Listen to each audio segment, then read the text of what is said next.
है जिस यूनिवर्स में एपिसोड 5 के एंड में कैप्टन कार्टर पहुंच गई थी, यानी कि ठीक वही यूनिवर्स जहां पर उसे स्कारलेट विच लाई थी और वहां पर आते ही उसकी मुलाकात फ्यूरी और स्कारलेट विच से होती है। तो इसी यूनिवर्स में एपिसोड के स्टार्ट होते हम ये देखते हैं कि इस यूनिवर्स के अंदर जो टाइमलाइन होती है वो होती है 1602 यानी कि 1602 और यहीं पर हमें पता लगता है कि इस दुनिया के किंगडम को हेला रूल करती है, यानी कि हेला यहाँ की रानी है और उसके दो छोटे भाई हैं जो कि हैं थॉर और लोकी, और ये तीनों ही यहाँ पर मिलकर रहते हैं। यहाँ पर हम ये देखते हैं कि सभी ने मिलकर यहाँ पर एक ड्रामा ऑर्गेनाइज किया होता है जहाँ पर लोकी ड्रामा कर रहा होता है और बहुत सारे लोग उसे देख रहे होते हैं। बट तभी हम ये देखते हैं कि उनके ऊपर आसमान में एक पोर्टल खुल जाता है जो कि बेसिकली एक स्पेस होल जैसा होता है और वो होल धीरे धीरे करके वहाँ के लोगों को खींचने लगता है। और क्योंकि लोकी ठीक उस होल के नीचे होता है इसीलिए लोकी सीधा उस होल में खींचा चला जाता है। बट तभी फ्यूरी सामने आता है और वो कैप्टन कार्टर से लोकी को बचाने के लिए कहता है, जिस पर कैप्टन कार्टर लोकी के पैर में रस्सी बांध के उसे बचा लेती है और उसे खींच के नीचे ले आती है। बट फिर तभी हम ये देखते हैं कि लोकी को बचाने के बाद ही वो पोर्टल सीधा वहाँ की रानी जो कि हेला होती है उसे ऊपर खींच लेता है। कैप्टन कार्टर उसे भी बचाने जाती है और वो हेला का हाथ भी पकड़ लेती है, लेकिन वो पोर्टल इतना स्ट्रॉन्ग होता है कि वो हेला को पूरी तरह से अपने अंदर खींच लेता है और कैप्टन कार्टर उसे बचा नहीं पाती।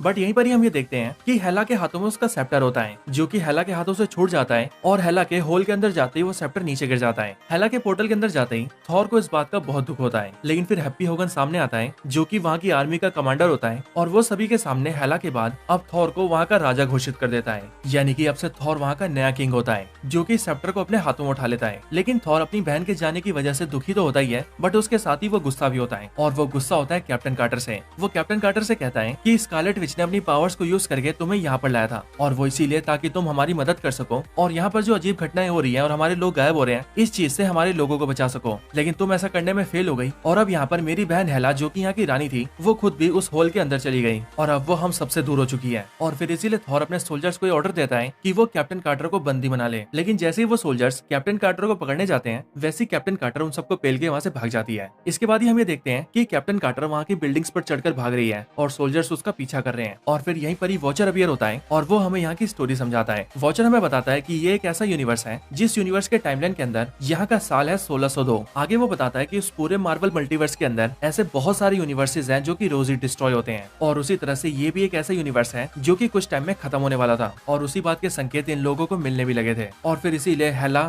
थॉर, स्कारलेट विच और बाकी सब ने मिलकर अपने लोगों को बचाने के लिए एक प्लान बनाया, जिस प्लान के अंदर स्कारलेट विच ने अपनी मैजिकल पावर्स को यूज किया और उसने आसपास के यूनिवर्स से एक वॉरियर को बुलाया। अब ये चीज बेसिकली एक जुआ खेलने जैसी थी, क्योंकि जब स्कारलेट विच ने अपनी पावर्स को यूज करके आसपास के यूनिवर्सेस में किसी वॉरियर को ढूंढा तब उसे अपनी पावर से कैप्टन कार्टर मिली जो कि उसकी पावर्स की वजह से उसके यूनिवर्स में आ गई। और फिर उसे देखकर उन सभी को ऐसा लगा कि वही है जो कि अब उनकी रियलिटी को बचाएगी और उनकी दुनिया में जो अजीबोगरीब इवेंट्स हो रहे हैं उनको रोकेगी। और फिर इसीलिए कैप्टन कार्टर ने भी यहाँ पर आते ही यहाँ के सुपर हीरोज को ज्वाइन कर लिया और इनके यूनिवर्स को बचाने में जुट गई। लेकिन अब जब उस बात को कई हफ्ते बीत चुके हैं तब आप सब ये देख ही सकते हैं कि किस तरह से यहाँ की रानी हेला भी उस स्पेस होल के अंदर चली गई और इसीलिए यहाँ पर कैप्टन कार्टर को एक फेलियर समझा गया, जिस वजह से आज उसे यहाँ पर भागना पड़ रहा है। और उससे ही बड़ी बात तो ये है कि कैप्टन कार्टर को ये पता भी नहीं है कि उसे भागकर जाना कहाँ है। बट यहीं पर ही हम ये देखते हैं कि वॉचर के इतना बोलते ही कैप्टन कार्टर उसकी तरफ देखते हुए उससे कहती है कि मैं तुम्हारी बातें सुन सकती हूँ, जो सुनकर वॉचर भी शॉक हो जाता है और वो कैप्टन कार्टर से कहता है क्या सच में तुम मुझे सुन सकती हो? जिस पर कैप्टन कार्टर उससे कहती है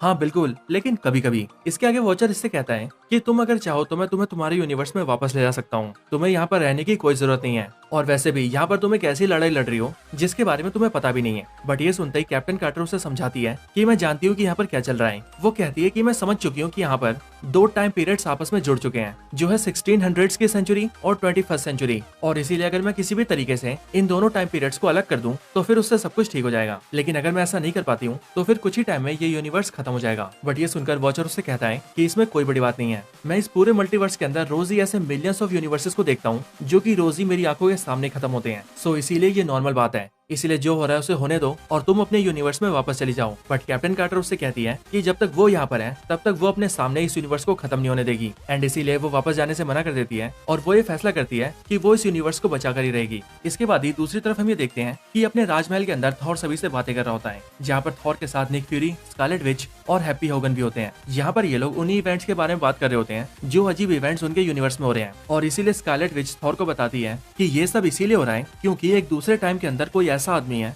जो कि वैसे तो फ्यूचर से बिलोंग करता है, लेकिन अब वो टाइमलाइंस के अंदर कहीं पर खो गया है और उसके इस तरह टाइम में खो जाने की वजह से ही समय का संतुलन बिगड़ गया है और हमारी दुनिया में ये सारी अजीबोगरीब चीजें हो रही हैं। और अगर ये सब इसी तरह से होता रहा तो बहुत ही जल्द हमारा यूनिवर्स खत्म हो जाएगा। लेकिन बड़ी बात तो ये है कि जो फ्यूचर का आदमी टाइमलाइन में भी खो गया है, मैं भी उसे ढूंढ नहीं पा रही हूँ। बट मुझे ऐसा लगता है कि इन सबसे कैप्टन कार्टर हमें बचा सकती है। इसके बाद यहीं पर हम ये देखते हैं कि कैप्टन कार्टर ने यहाँ की सारी बातें सुन ली है और इसीलिए अब उसे भी पता है कि क्या चल रहा है। एंड देन फिर इसीलिए कैप्टन कार्टर सीधा टोनी स्टार्क के पास जाती है, क्योंकि as we all know Tony Stark is a genius in every universe. Tony Stark से मिलने के बाद कैप्टन कार्टर उसे सारी बातें बताती है और वो उससे कहती है कि उसे उसकी मदद चाहिए ताकि वो उस आदमी को ढूंढ सके जिसके टाइम में खोने की वजह से ये सारी घटनाएं हो रही हैं, क्योंकि वो बेसिकली एक ऐसी दुनिया से है जो कि अपने यूनिवर्स के उस टाइमलाइन से सीधा इस यूनिवर्स के इस टाइमलाइन में आ गया है और अभी वो इन दोनों के बीच कहीं पर भटक रहा है। सो इसीलिए उन्हें उस आदमी को ढूंढना होगा और उसे उसकी एक्चुअल टाइम में वापस पहुंचाना होगा ताकि हम इस यूनिवर्स को खत्म होने से बचा सके। ये सुनकर टोनी स्टार्क राजी हो जाता है और वो कैप्टन कार्टर की हेल्प के लिए हाँ बोल देता है और वो ये कहता है कि वो उस आदमी को ढूंढ सकता है और ऐसा करने के लिए उसके पास एक मशीन भी है। लेकिन प्रॉब्लम ये है कि उसे एक बहुत ही बड़े पावर की सोर्स की जरूरत पड़ेगी और उस पावर सोर्स के बिना ऐसा करना इम्पॉसिबल है। ये सुनते कैप्टन कार्टर ये प्लान बनाती है कि वो थॉर का सेप्टर चुराएगी ताकि थॉर के सेप्टर में लगे इन्फिनिटी स्टोन का यूज करके वो टोनी के मशीन को चालू कर सके और टाइम में खोए उस आदमी को ढूंढ सके। इसके अगले सीन के अंदर हम ये देखते हैं कि लोकी एक जंगल से जा रहा होता है, बट तभी उसके ऊपर स्टीव रॉजर्स, स्कॉट लैंग और बकी बार्न्स तीनों अटैक कर देते हैं। यहीं पर हमें पता लगता है कि यहाँ पर रॉजर्स का नाम रॉजर्स हुड है जो कि बेसिकली रॉबिन हुड जैसा है। बट फिर यहीं पर उनकी मुलाकात कैप्टन कार्टर से होती है। कार्टर को देखकर रॉजर्स हुड ऐसा बोलता है कि तुम तो मर चुकी थी तो तुम यहाँ कैसे आई। बट ये सुनकर कार्टर उससे कहती है कि मैं उसके यूनिवर्स की कैप्टन कार्टर नहीं बल्कि किसी और यूनिवर्स की कैप्टन कार्टर हूँ और यहाँ पर उसे उसकी हेल्प की जरूरत है। बट यहीं पर इसी बात का फायदा उठाकर लोकी वहाँ से भाग जाता है, लेकिन रॉजर्स हुड कैप्टन कार्टर को अपने साथ ले जाता है जहाँ पर कैप्टन कार्टर उसे सारी बातें समझाती है और वो उससे कहती है कि उसे उसकी मदद चाहिए ताकि वो लोकी से उसका सेप्टर छीन सके। बट यहीं पर ही हम ये देखते हैं कि थॉर के सोल्जर्स ने कैप्टन कार्टर को यहाँ पर भी ढूंढ लिया था और इसीलिए उन्होंने यहाँ पर उन पर हमला कर दिया था। इस हमले के अंदर स्टीव रॉजर्स, स्कॉट लैंग और बकी बार्न्स तीनों कैप्टन कार्टर की हेल्प करते हैं। बट लड़ाई को काफी देर लड़ने के बाद कैप्टन कार्टर रॉजर्स से कहती है कि वो तीनों वहाँ से निकल जाएं और उसे इनके साथ जाने दें, क्योंकि अगर वो लोग इसी तरह से लड़ते रहेंगे तो शायद वो चारों ही हार जाएंगे और क्योंकि उन सोल्जर्स को मुझे ले जाना है इसीलिए मैं उनके साथ जाती हूँ और बाकी तुम तीनों जाकर सेप्टर को चुराने के बारे में सोचो। इसके बाद ऐसा ही होता है, रॉजर्स अपनी टीम के साथ वहाँ से निकल जाता है और वहीं कैप्टन कार्टर सोल्जर्स के सामने सरेंडर कर देती है। बट फिर जेल के अंदर हम ये देखते हैं कि कैप्टन कार्टर जेल तोड़कर निकल जाती है और वो भागते भागते सीधा पास के एक दूसरे सेल में आती है जहाँ पर वो ये देखती है कि वहाँ पर ब्रूस बैनर है और फिर इसीलिए वो सोल्जर्स को ट्रिक करती है ताकि सोल्जर्स ब्रूस बैनर के गेट के ऊपर फायरिंग करें। और फिर जैसे सोल्जर्स ऐसा करते हैं वैसे उस फायरिंग की वजह से ब्रूस बैनर गुस्सा हो जाता है और वो हल्क बनकर सब तरफ तोड़फोड़ कर देता है और फिर हल्क वहाँ से निकलकर भाग जाता है और कार्टर इसी बात का फायदा उठाती है और वो हल्क की पीठ पर बैठ जाती है और वो भी उसके साथ निकल जाती है और रास्ते में वो उसे अपने प्लान में शामिल कर लेती है और उसको लेकर सीधा टोनी स्टार्क के पास जाती है जहाँ पर हल्क बैनर के रूप में आ जाता है। यहीं पर ही टोनी स्टार्क कैप्टन कार्टर और ब्रूस दोनों को अपनी मशीन दिखाता है और वो उनसे कहता है कि यही वो मशीन है जिससे हम उस आदमी को ढूंढेंगे जो कि टाइमलाइंस में भटक गया है। इसके बाद ही हम ये देखते हैं कि वहाँ पर स्टीव रॉजर्स भी अपनी टीम के साथ आ जाता है, जिसके बाद वो सारे मिलकर सेप्टर को चुराने के लिए तैयार हो जाते हैं। इसके बाद ही हम ये देखते हैं कि वो सारे लोग अपना भेष बदल के सीधा थॉर के महल में घुस जाते हैं और भेष बदल बदल के वहाँ के लोगों में घुल मिल जाते हैं। जिसके बाद ही थॉर भी वहाँ पर आता है और वो अपनी गद्दी पर बैठता है। बट तभी हम ये देखते हैं कि थॉर के महल के ऊपर ही फिर से वो स्पेस होल खुल जाता है, लेकिन वो किसी को अपने में खींच पाता है कि उससे पहले ही स्कारलेट विच अपनी पावर से उसको ब्लॉक कर देती है। इधर कैप्टन कार्टर की टीम भी अपना प्लान शुरू करती है, जिसके अंदर हल्क सबसे पहले बिल्डिंग को तोड़ता हुआ अंदर आता है, जिसके बाद ही टीम के दूसरे मेंबर्स भी एक्टिव हो जाते हैं। बट ये देखकर थॉर के सोल्जर्स भी उन पर अटैक कर देते हैं। इधर ही हम ये देखते हैं कि स्टीव रॉजर्स जो कि रॉजर्स हुड है वो हैप्पी होगन से फाइट करता है। बट यहीं पर ही फाइट के दौरान ही हैप्पी होगन भी हल्क जैसे मॉन्स्टर में ट्रांसफॉर्म हो जाता है और ये देखने में बिल्कुल वैसा ही होता है जिसे हमने व्हाट इफ सीजन 2 के एपिसोड 3 में देखा था। इसके बाद ही हम ये देखते हैं कि कैप्टन कार्टर थॉर के पास आती है, जहाँ पर कैप्टन कार्टर और थॉर की फाइट स्टार्ट हो जाती है। बट फिर फाइट के थोड़ी देर बाद ही स्कारलेट विच अपनी पावर्स का यूज करके थॉर को रोक देती है और वो कैप्टन कार्टर से कहती है कि मुझे तुम पर भरोसा है, जल्दी से अपने प्लान को पूरा करो और सेप्टर को स्टार्क के हाथ में दो। इसके बाद कैप्टन कार्टर ऐसा ही करती है और वो सेप्टर को सीधा टोनी के हाथ में देती है, जिसके बाद टोनी स्टार्क सीधा सेप्टर से इन्फिनिटी स्टोन को निकाल लेता है जो कि मोस्ट प्रोबेबली टाइम स्टोन ही होता है और फिर वो उसे अपने मशीन में डालकर मशीन को एक्टिवेट कर देता है। एंड फिर टोनी पैगी कार्टर से कहता है कि वो मशीन में अपना हाथ डाले, जिसके बाद जैसी पैगी अपना हाथ डालती है वैसी हाथ बाहर निकालते हमें देखते हैं कि उसके हाथ के ऊपर एक मैकेनिकल ग्लव्स आ गए हैं। बट फिर तभी थॉर उस पर अटैक करने आता है, लेकिन पैगी कार्टर उससे पहले मशीन को एक्टिवेट कर देती है, जिसके बाद ही मशीन के एक्टिवेट होते ही उनके आसपास के सारे लोग शॉक हो जाते हैं, क्योंकि वहाँ पर उन सबके बीच वो आदमी आ चुका होता है जो कि टाइमलाइंस के अंदर खो चुका था, यानी कि फोरनर। और वो आदमी और कोई नहीं बल्कि स्टीव रॉजर्स यानी कि कैप्टन अमेरिका होता है। स्टीव को वहाँ पर देखते ही पैगी कार्टर उससे पूछती है कि आखिर ये सब कैसे हुआ, जिस पर स्टीव रॉजर्स यानी कि कैप्टन अमेरिका उसे बताता है कि वो एक दूसरे यूनिवर्स के दूसरे टाइमलाइन से बिलोंग करता है और उसे याद है कि वहाँ पर वो एक एलियन मॉन्स्टर से फाइट कर रहा था जिसका नाम था थैनोस और उसके पास कई सारे इन्फिनिटी स्टोन्स थे, लेकिन जब उसने उस पर अटैक किया तब उसकी शील्ड का एक अटैक सीधा उसके स्टोन्स पर लग गया और फिर उससे एक एनर्जी निकली, जिसके बाद ही ये सब हुआ।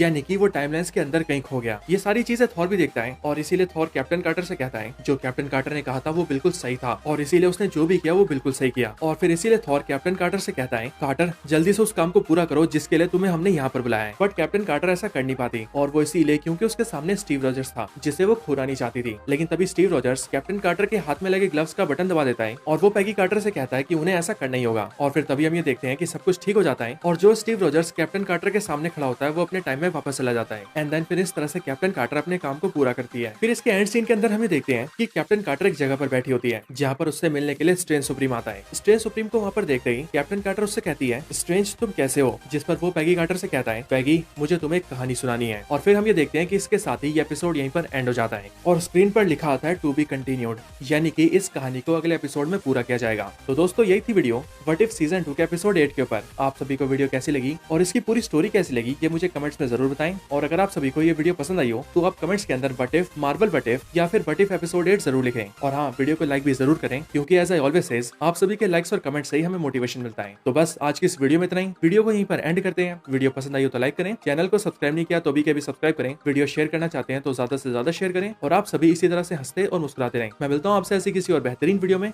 तब तक के लिए गुड बाय।